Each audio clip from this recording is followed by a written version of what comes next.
السلام علیکم دوستوں، انشاءاللہ آج ہم تقسیم پذیری کی جانچ 6 سے یعنی کسی بھی عدد کی تقسیم پذیری کی جانچ 6 سے کس طرح کیا جاتا ہے وہ آج ہم اس کے بارے میں کچھ معلومات حاصل کرنے کی کوشش کریں گے۔ تو دوستوں، جیسا کہ آپ جانتے ہیں کہ کسی بھی عدد کو بنا تقسیم کیے ہی وہ کسی ہندسے سے تقسیم ہوگا یا نہیں، معلومات حاصل کرنے کو تقسیم پذیری کی جانچ کہتے ہیں۔ تو دوستوں، آج ہم 6 سے تقسیم پذیری کی جانچ کے بارے میں کچھ معلومات حاصل کریں گے۔ تو اس کا فارمولہ یہ ہے کہ کوئی بھی عدد اگر 2 اور 3 سے تقسیم ہوگا تو دیا گیا عدد 6 سے پوری طرح تقسیم ہوگا۔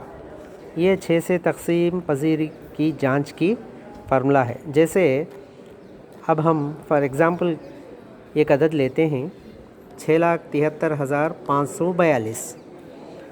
اگر یہ نمبر 6 سے تقسیم ہوگا یا نہیں، ہم تقسیم پذیری کی جانچ کر کے ہم یہ کہہ سکتے ہیں کہ یہ نمبر 6 سے تقسیم ہوگا یا نہیں۔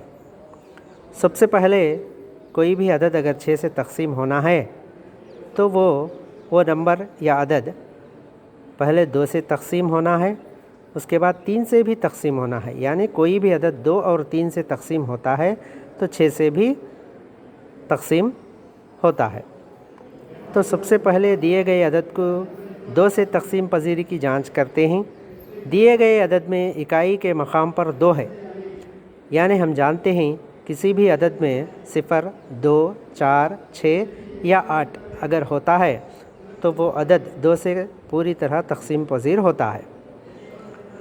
تو دوستوں، دیے گئے عدد میں اکائی کے مقام پر 2 ہے، اس لیے یہ عدد 2 سے پوری طرح تقسیم ہوگا۔ اور اسی طرح یہ عدد کے تمام ہندسے یعنی تمام ہندسوں کا مجموعہ اگر 3 سے تقسیم ہوتا ہے تو دیا گیا عدد 3 سے بھی تقسیم ہوتا ہے۔ تو یہاں پر دیکھیے کہ دیے گئے عدد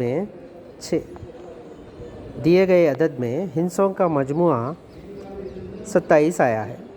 تو اس مجموعے کو 3 سے تقسیم کرنے پر دیا گیا عدد 3 سے پوری طرح تقسیم ہوگا۔ یعنی 3 سے تقسیم ہونے پر ہمیں یہ پتہ چلتا ہے کہ دیا گیا عدد 6,73,540 پر 2 عدد 2 اور 3 سے بھی تقسیم ہوتا ہے۔ یعنی عدد 2 اور 3 سے پوری طرح تقسیم ہوگا، اس لیے یہ عدد 6 سے بھی تقسیم ہوگا۔